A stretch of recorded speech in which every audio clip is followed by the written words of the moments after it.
Hey, welcome back to the Disney Plus Everyday Challenge, and today we have Ancient China from Above. This is a National Geographic three-part documentary. Each of the episodes are about 45 minutes long each, and it's from 2020. It's not too old.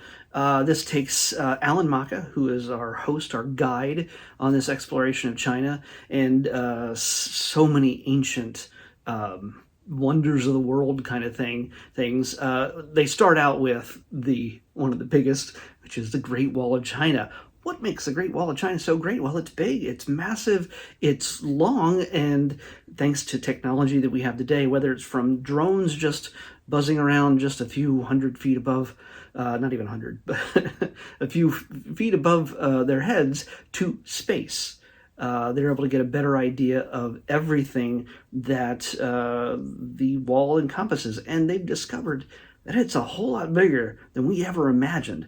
In fact, like you could, the length of it practically wraps almost halfway around the world, at least at that higher level of the globe. And it is, man, you could pretty much walk from, if you're going to do if you don't want to do the rough parts of China, you could always just walk from New York City to Los Angeles and back, and you might have something close to how big the Great Wall of China is. Yeah, it's that big.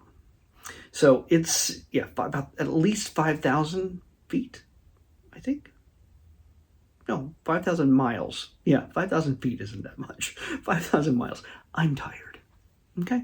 What we do is we get some exploration of that. And so also some looks at ancient cities. We discovered that it's not just, they made a wall and it was just part of one era, one dynasty. No, it was established over at least three different dynasties: the Qin, Han, and I know I'm going to get the easiest one wrong.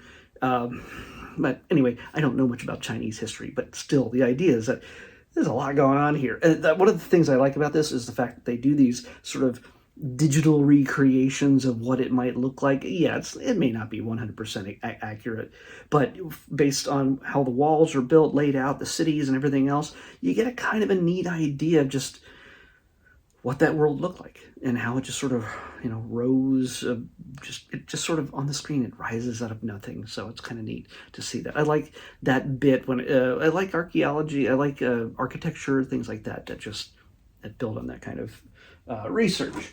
So you get an idea. It's pretty neat. You also get some mysteries of Xanadu, and also China's Pompeii.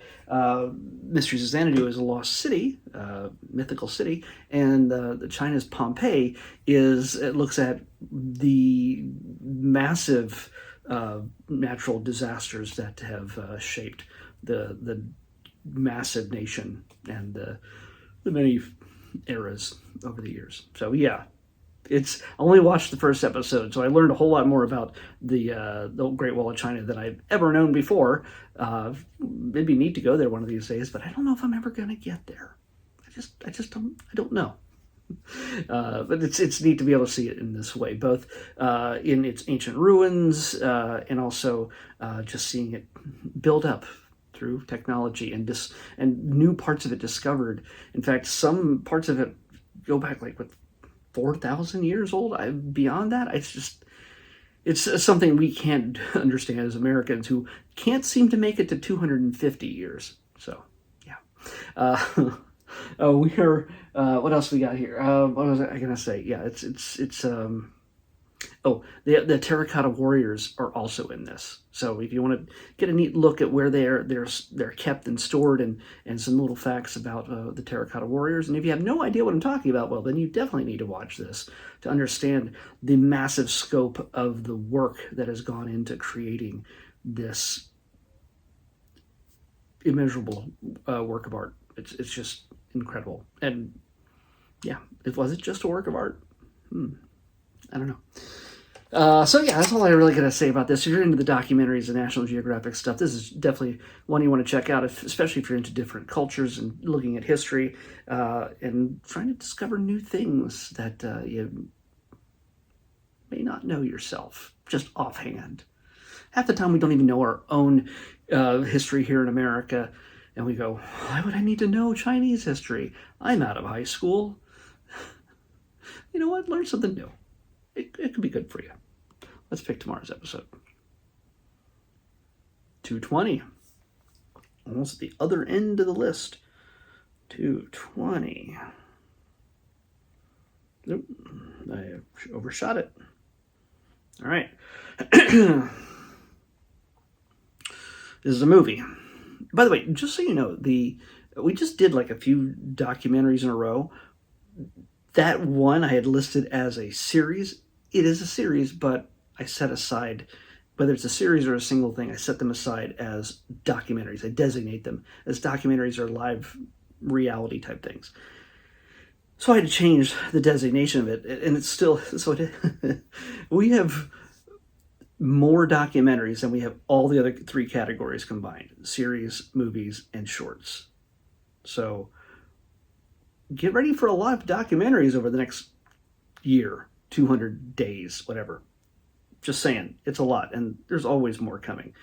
220, though, is a movie, and it's called The Straight Story. I don't know what that is. I'll have to admit it to you. I don't know what that is. So we're going to watch it, though. The Straight Story is what we're watching next in the Disney Plus Everyday Challenge. I'll see you back here tomorrow with that.